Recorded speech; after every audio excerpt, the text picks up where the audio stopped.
ಉತ್ತರ ಕರ್ನಾಟಕ ನ್ಯೂಸ್ಗೆ ಸ್ವಾಗತ. ನಾನು ರಾಣಿಕೋಟೆ. ಪಾಶ್ಚಿಮಾತ್ಯರ ಪ್ರಭಾವದಿಂದಾಗಿ ನಮ್ಮ ಹಲವಾರು ಸಂಸ್ಕೃತಿಗಳು ಅಳಿಸಿ ಹೋಗುತ್ತಿದ್ದು, ಅದೆಲ್ಲವನ್ನು ಉಳಿಸುವ ಜವಾಬ್ದಾರಿ ನಮ್ಮೆಲ್ಲರ ಮೇಲಿದೆ ಎಂದು ಕಲ್ಯಾಣ ಕರ್ನಾಟಕ ವಿಭಾಗದ ತತ್ವಪದಕಾರ ಸಮಾವೇಶ ಭಜನಾ ಸ್ಪರ್ಧೆಯ ಸ್ವಾಗತ ಸಮಿತಿ ಅಧ್ಯಕ್ಷ ಬಸವರಾಜ ಧನೂರ್ ಕರೆ ನೀಡಿದರು.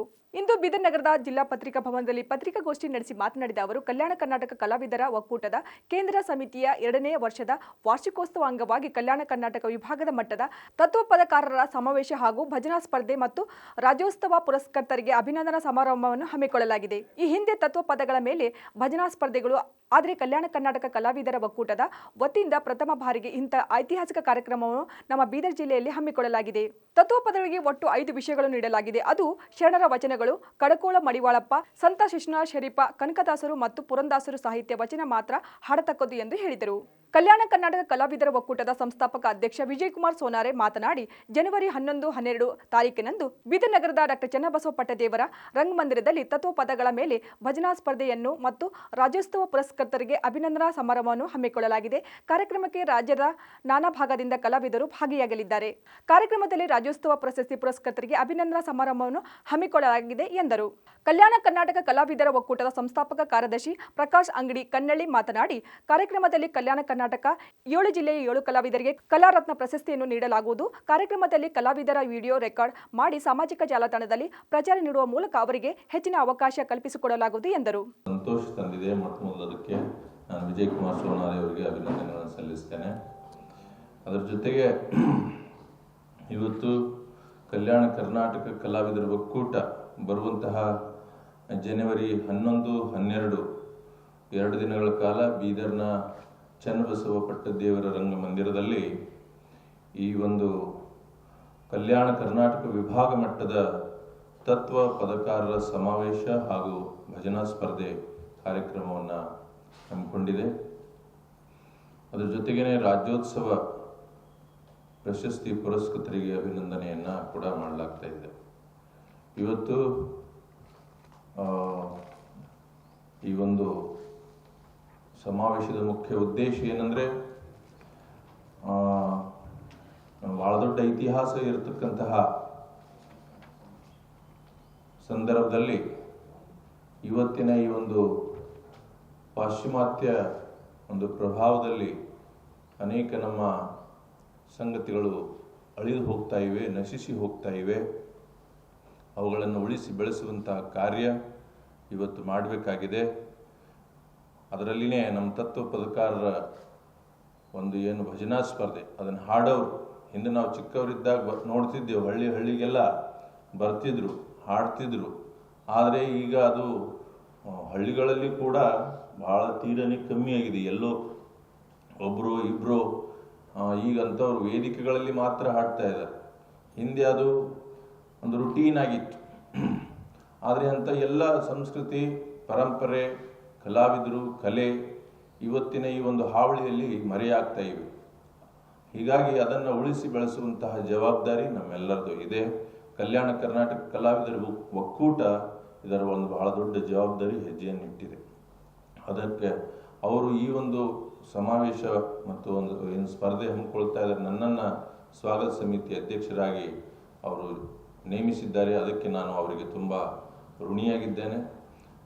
ನನ್ನ ಏನು ಪಾಲಿನ ಕರ್ತವ್ಯವನ್ನು ನಾನು ಪ್ರಾಮಾಣಿಕವಾಗಿ ನಿಭಾಯಿಸ್ತೇನೆ ಅನ್ನುವಂಥ ಮಾತನ್ನು ಈ ಪತ್ರಿಕಾಗೋಷ್ಠಿಯಲ್ಲಿ ಹೇಳ್ತಾ, ಈ 2 ದಿನದ ಒಂದು ಸಮಾವೇಶ ಇದು ವಿನೂತನವಾದಂಥ ನ ಭೂತೋ ನ ಭವಿಷ್ಯತಿ. ಹಿಂದೆ ಎಂದೂ ತತ್ವಪದಕಾರರ ಸಮಾವೇಶ ಆಗಿಲ್ಲ. ಭಜನಾ ಸ್ಪರ್ಧೆಗಳಾಗಿವೆ, ಆದರೆ ತತ್ವಪದ ಅದು ಒಂದು 5 ಸಬ್ಜೆಕ್ಟ್ಗಳನ್ನು ಕೊಡಲಾಗಿದೆ. ಒಂದು ಇದು ಶರಣರ ನಾಡು, ಶರಣರ ವಚನ ಸಾಹಿತ್ಯ. ಬಹಳ ಪ್ರೀತಿಯಿಂದ ಮಾಡ್ತಾ ಇದ್ದೀವಿ. ಅದಕ್ಕಾಗಿ ಪತ್ರಿಕಾ ಮಾಧ್ಯಮದ ಸಂಗತಿಗಳು ನಾಲ್ಕೇ ಕಣ್ಣು, ಇದು ವ್ಯಾಪಕವಾಗಿ ಒಳ್ಳೆ ರೀತಿಯಿಂದ ಮಾಡ್ತಾ ಇದ್ದದಕ್ಕೆ ತಾವೆಲ್ಲರೂ ಸಹಕರಿಸಬೇಕಂತ ಇವತ್ತು ಧನೂರನವರ ಸ್ವಾಗತ ಸಮಿತಿ ಅಧ್ಯಕ್ಷತೆಯಲ್ಲಿ ನಾವು ಈ ಪತ್ರಿಕಾಗೋಷ್ಠಿ ಕರೆದಿದ್ದೀವಿ. ಇದಕ್ಕೆ ನಮ್ಗೆ ಈಗಾಗಲೇ ನಾನು ನಿನ್ನೆ ಸುಮ್ಮನೆ ತತ್ವಪದಕರ ಕಾರ್ಯಕ್ರಮ ಮಾಡ್ತಾ ಇದ್ದೀವಿ ಅಂದಾಗ ಭಾಳ ಪ್ರೀತಿಯಿಂದ ಒಬ್ಬರು ಪತ್ರ ಬರೆದಿದ್ದಾರೆ. ಅಂದರೆ ಸಂತ ಕವಿ ಕನಕದಾಸರ ಮತ್ತು ತತ್ವಪದಕಾರ ಅಧ್ಯಯನ ಕೇಂದ್ರ ಅವ್ರು ಪತ್ರ ಬರೆದು ಭಾಳ ಖುಷಿಯಾಗಿ, ನೀವು ಯಾವಾಗ ತತ್ವಪದರ ಭಜನಾ ಕಾರ್ಯಕ್ರಮ ಮಾಡ್ತಿದ್ದೆ ಅಂದಾಗ ನಾವು 8 ತಂಡಗಳಿಗೆ 10,000 ರೂಪಾಯಿ ನೇರವಾಗಿ, ಒಳ್ಳೆಯತಕ್ಕಂಥ ತಂಡಗಳಿಗೆ 10,000 ರೂಪಾಯಿ ಆರ್ಟಿಫಿಸ್ ಮೂಲಕ ಕೊಡ್ತೀವಿ ಅಂತ ಭಾಳ ಪ್ರೀತಿಯಿಂದ ಖಾತಾ ಚಿಕ್ಕಳು ಅವ್ರು ಪತ್ರ ಬರೆದಿದ್ದಾರೆ. ಭಾಳ ಅವರಿಗೆ ನಾವು ಕೂಡ ಅವ್ರ ಸಂಸ್ಥೆ ಕೂಡ ಇದನ್ನು ಸೇರಿಸ್ಕೊಂಡು ಒಳ್ಳೆಯ ಕಾರ್ಯಕ್ರಮ ಮಾಡ್ತೀವಿ. ಅದಕ್ಕಾಗಿ ತಾವೆಲ್ಲರೂ ಸಹಕರಿಸಿ 11 ತಾರೀಕಿಗೆ ಬೆಳಗ್ಗೆ ಭಜನಾ ಸ್ಟಾರ್ಟ್ ಮಾಡ್ತೀವಿ. 12ನೇ ತಾರೀಕಿಗೆ ಬೀದರ್ ಜಿಲ್ಲೆಯಲ್ಲಿ ಇಲ್ಲಿವರೆಗೆ ರಾಜ್ಯ ಮಟ್ಟದ ಪ್ರಶಸ್ತಿ ಪಡೆದ 11 ಜನ ಪ್ರಶಸ್ತಿ ಪುಸ್ತಕರಿಗೆ ಶ್ರೀ ಬಾಲ್ಕಿ ಶ್ರೀಗಳಾಗಲಿ, ಚನ್ನವೀರ ಶಿವಾಚಾರ್ಯರಾಗಲಿ ಎಲ್ಲ ಮಾನ್ಯರಿಗೆ ಅಲ್ಲಿ ಒಂದು ಸನ್ಮಾನ ವ್ಯವಸ್ಥೆ ಮಾಡಿಕೊಡ್ತೀವಿ. ಅದೇ ರೀತಿಯಾಗಿ ಕಲ್ಯಾಣ ಕರ್ನಾಟಕ ಭಾಗದ ಕಲ್ಯಾಣ ರತ್ನ ಅಂತಕ್ಕಂಥ ನಮ್ಮ ಒಕ್ಕೂಟದಿಂದ 7 ಜನರಿಗೆ ವಿಶೇಷ ಸನ್ಮಾನ ಮಾಡ್ತಾ ಇದ್ವಿ. ಅದೇ ರೀತಿಯಾಗಿ ಇಲ್ಲಿ ಬೀದರ್ ಜಿಲ್ಲೆಯಲ್ಲಿ ಸುಮಾರು 4-5 ಜನ ಸರ್ಕಾರದಿಂದ ನಾಮನಿರ್ದೇಶನಾಗಿದ್ದಾರೆ. ಆ ವ್ಯಕ್ತಿಗಳು ಕೂಡ ಆ ವೇದಿಕೆ ಮೇಲೆ ಸನ್ಮಾನ ಮಾಡ್ತಕ್ಕಂಥ ವ್ಯವಸ್ಥೆ ನಮ್ಮ ಒಕ್ಕೂಟ ಪರ ಮಾಡ್ತಾ ಇದ್ವಿ. ಈ ಒಕ್ಕೂಟಕ್ಕೆ ಸರ್ಕಾರದಿಂದ ಯಾವುದೋ ಒಂದು 5 ರೂಪಾಯಿ ತಗೊಳ್ತಕ್ಕಂಥ ವ್ಯವಸ್ಥೆ ಆಗಿಲ್ಲ. ಆದರೂ ಕೂಡ ನಾವು ಗಡಿ ಅಭಿವೃದ್ಧಿ ಪ್ರಾಧಿಕಾರ ಪತ್ರ ಬರೆದಿದ್ವಿ. ಅವರು ಕೂಡ ಏನೋ ರೆಸ್ಪಾನ್ಸ್ ಕೊಟ್ಟಿಲ್ಲ. ನಮ್ಮ ಅಧ್ಯಕ್ಷರು, ಸ್ವಾಗತ ಸಮಿತಿ ಅಧ್ಯಕ್ಷರು ನಾವೆಲ್ಲ ಸೇರಿಕೊಂಡು ಇಲ್ಲಿ ನಮ್ಗೆ ನಿನ್ನೆ ತರಕಾರಿ ಮಾರ್ಕೆಟ್ದವ್ರು ಫೋನ್ ಮಾಡಿದ್ರು. ಸೋನಾರಿ ಅವರೇ, ನಿಮ್ಗೆ 2 ದಿನ ತರಕಾರಿ ನಾವು ಉಚಿತವಾಗಿ ಕೊಡ್ತೀವಿ, ದಯಮಾಡಿ ನೀವು ತರಕಾರಿ ಒಯ್ಯಕ್ಕೆ ನೀವು ಯಾರಾದರೂ ಬಂದು ತರಕಾರಿ ಒಯ್ಯಬೇಕಂತ. ಇದು ಬಹಳ ಒಂದು ಒಳ್ಳೆಯ ಸಂಗತಿ, ಬೆಳವಣಿಗೆ. ಯಾರೇ ಏನು ದವಸಧಾನ್ಯ ಕೊಟ್ಟಿದ್ರು ಕೂಡ ಅದು ತೊಗೊಂಡು ಒಳ್ಳೆ ರೀತಿ ಮಾಡ್ತಾ ಇದ್ವಿ. ಮತ್ತು 2 ದಿನಗಳ ಕಾಲ ಫಸ್ಟ್ ಡೇ ಬಜ್ಜಿ ರೊಟ್ಟಿ, ಒಳ್ಳೆ ವಿಶೇಷವಾಗಿ ಬಂದಂಥ ಕಲಾವಿದರಿಗೆ ಉಳ್ಕೊಳ್ತಕ್ಕಂಥ ವ್ಯವಸ್ಥೆ, ಕೆಲವರಿಗೆ ದಾನಿಗಳೆಲ್ಲ ಕೇಳ್ಕೊತಾ ಇದ್ದೀವಿ. ನಮ್ಮ ಬಂದಂಥ ಕಲಾವಿದರಿಗೆ ಉಳ್ಕೊಳ್ಳೋಕೆ 1 ದಿವಸ ವ್ಯವಸ್ಥೆ ಮಾಡಿಕೊಟ್ರು ಅಂತೇಳಿ ಅವರೆಲ್ಲ ಭಾಳ ಪ್ರೀತಿನ ಒಂದು ತಂಡನೇ ಹೋಗಿ ಅವ್ರ ಹತ್ರ ಹೋಗಿ ವಿನಂತಿ ಮಾಡ್ಕೋತೀವಿ. ಅದಕ್ಕಾಗಿ ನಾನು ಧನುರಣ್ಣವರಿಗೆ ಮತ್ತು ನಮ್ಮ ಒಕ್ಕೂಟದ ಕಾರ್ಯದರ್ಶಿಗಳಾದ ಶ್ರೀ ಪ್ರಕಾಶ್ ಅಂಗಡಿಯವರು ಇಡೀ ರಾಜ್ಯದಲ್ಲೇ ಕಲ್ಯಾಣ ಕರ್ನಾಟಕದ 11,000 ಜನ ಕಲಾವಿದರು ಈಗಾಗಲೇ ಅಂದರೆ ಚರ್ಮವಾದ್ಯದಿಂದ ಶಾಸ್ತ್ರೀಯ ಸಂಗೀತವರಿಗೆ ನೋಂದಣಿ ಮಾಡ್ತಕ್ಕಂಥ ಕೆಲಸ ಮಾಡಿದ್ವಿ.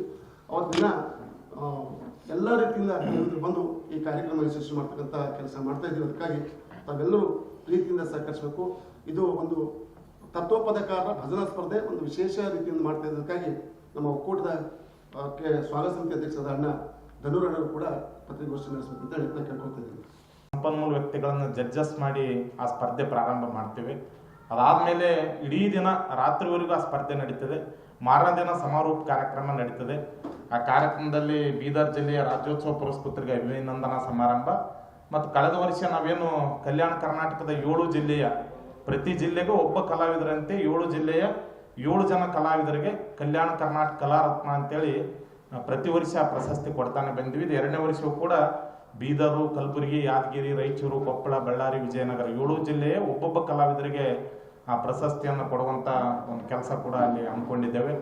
2 ದಿನಗಳ ಕಾಲ ನಮ್ಮ ಅಂದಾಜಿಗೆ ಕನಿಷ್ಠ 106 ತಂಡಗಳು ನೋಂದಣಿ ಆಗ್ತವೆ. ಅದನ್ನು ಸ್ಕೂಟ್ನಿ ಮಾಡಿ ಭಾಳ ಅರ್ಹತಿರುವಂಥ ಬಹುತೇಕ ಅನೇಕ ಕಲಾವಿದರು ನಮ್ಮ ಭಾಗದಲ್ಲಿದ್ದಾರೆ. ಅವ್ರಿಗೆ ವೇದಿಕೆಗಳ ಕೊರತೆ ಇದೆ, ಸಮರ್ಪಕವಾದ ಪ್ರೋತ್ಸಾಹದ ಕೊರತೆ ಇದೆ, ಅವರಿಗೆಲ್ಲ ಸಹಕಾರದ ಕೊರತೆ ಇದೆ. ಆ ಕಾರಣದಿಂದ ಅವರಿಗೂ ವೇದಿಕೆ ಕೊಟ್ಟು ಇಡೀ ಕಾರ್ಯಕ್ರಮವನ್ನು ರೆಕಾರ್ಡ್ ಮಾಡಿಸಿ ನಂತರ ಅವನು ಯೂಟ್ಯೂಬ್ಗಳ ಮೂಲಕ ಅಪ್ಲೋಡ್ ಮಾಡಿಸಿ ಅವರಿಗೆಲ್ಲ ಒಂದು ವೇದಿಕೆ ಕೊಡೋದ್ರ ಜೊತೆಗೆ ಅದನ್ನು ದಾಖಲೀಕರಣ ಮಾಡುವಂಥ ಕೆಲಸ ಮತ್ತು ನಮ್ಮ ಕಲಾವಿದರ ಸಂಪೂರ್ಣ ಧ್ವನಿ ದಾಖಲೀಕರಣ, ವಿಡಿಯೋ ಚಿತ್ರೀಕರಣ ಮಾಡುವಂಥ ಕೆಲಸ ಜೊತೆಗೆ ಅವರಿಗೂ ಕೂಡ ಒಂದು ವಿಶೇಷವಾದ ಡ್ರೆಸ್ ಕೋಡು, ನಂತರ ಸ್ಪರ್ಧೆಯಲ್ಲಿ ಭಾಗವಹಿಸಬೇಕಾದ್ರೆ ಅವ್ರಿಗೆಲ್ಲ ನಿಯಮ ಹೇಳಿದ್ವಿ. ಅವ್ರದ್ದೇ ಆದಂಥ ಡ್ರೆಸ್ ಕೋಡ್ಗಳಿರಬೇಕು.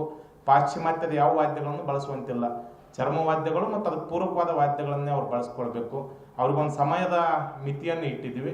ಬಹುತೇಕ ಈ ರೀತಿಯ ಸ್ಪರ್ಧೆಯಲ್ಲಿ ಭಾಗವಹಿಸಿದ ನಂತರ ಮುಂದಿನ ದಿನಗಳಲ್ಲಿ ಅವರಿಗೆ ಅನೇಕ ಈಗಾಗಲೇ ಸುತ್ತೂರಿನಲ್ಲಿ ಒಂದು ರಾಜ್ಯ ಮಟ್ಟದ ಸ್ಪರ್ಧೆ ಪ್ರತಿ ವರ್ಷ ನಡೀತದೆ, ಚಿತ್ರದುರ್ಗದಲ್ಲಿ ನಡೀತದೆ. ಅಂಥ ಸ್ಪರ್ಧೆಗೆ ಕಲ್ಯಾಣ ಕರ್ನಾಟಕದ ಕಲಾವಿದರು ಕೂಡ ಭಾಗವಹಿಸಲಿ, ಈ ಸ್ಪರ್ಧೆ ಅವರಿಗೆ ವೇದಿಕೆ ಆಗಲಿ, ಇದೊಂದು ಪ್ಲಾಟ್ಫಾರ್ಮ್ ಆಗಲಿ ಅನ್ನುವಂಥದ್ದು ನಮ್ಮ ಒಂದು ಮೂಲ ಕನಸಿದೆ ಸರ್. ಆ ಕಾರಣದಿಂದ ಬೀದರ್ನಲ್ಲಿ ಈ ಕಾರ್ಯಕ್ರಮ 2 ದಿನಗಳ ಕಾಲ ನಾವು ಒಂದು ಸ್ಪರ್ಧೆ ಜೊತೆಗೆ ವಾರ್ಷಿಕೋತ್ಸವ ಮಾಡ್ತಾ ಇದ್ದೀವಿ. ನಮ್ಮ ಕಲ್ಯಾಣ ಕರ್ನಾಟಕದ ಎಲ್ಲ ಜಿಲ್ಲೆಯ ಕಲಾವಿದರ ಒಂದು ಸಮಾಗಮ ಅಲ್ಲಿ ಆಗ್ತದೆ. ಆ ಕಾರಣದಿಂದ ನಿಮ್ಮೆಲ್ಲರ ಸಹಕಾರ ಕೂಡ ಆ ಕಾರ್ಯಕ್ರಮಕ್ಕೆ ಇರಲಿ ಅಂತೇಳಿ ಸಂದರ್ಭದಲ್ಲಿ ಮತ್ತೊಮ್ಮೆ ನಾನು ಒಕ್ಕೂಟದ ಪರವಾಗಿ ವಿನಂತಿ ಮಾಡ್ತೇನೆ. ಈಗಾಗಲೇ ಕಲಬುರಗಿ, ಯಾದಗಿರಿ, ರಾಯಚೂರದಿಂದ ನಾವು ಪದಾಧಿಕಾರಿಗಳು ಬಂದಿದ್ದೀವಿ. ಬೇರೆ ಈಗ ಜನವರಿ 10ರಿಂದ 3 ದಿನಗಳ ಕಾಲ ಬೀದರ್ನಲ್ಲಿ ಅನೇಕ ಕಲಾವಿದರಲ್ಲಿ ಇರ್ತಾರೆ. 2-3 ದಿನಗಳ ಕಾಲ ಇದ್ದು ಈ ಸ್ಪರ್ಧೆಯಲ್ಲಿ ಭಾಗವಹಿಸಿ ಹೋಗ್ತಾರೆ. ಅವರೆಲ್ಲರಿಗೂ ಈ ಸ್ಪರ್ಧೆ ಒಂದು ಪ್ಲಾಟ್ಫಾರ್ಮು, ಒಂದು ವೇದಿಕೆ, ಒಂದು ಹೊಸತನ, ಒಂದು ಸ್ಪರ್ಧಾ ಭಾವನೆ ಮೂಡಿಸ್ತದೆ ಅನ್ನುವಂಥದ್ದು ನಮ್ಮ ಆಶಾಭಾವನೆಯಾಗಿದೆ.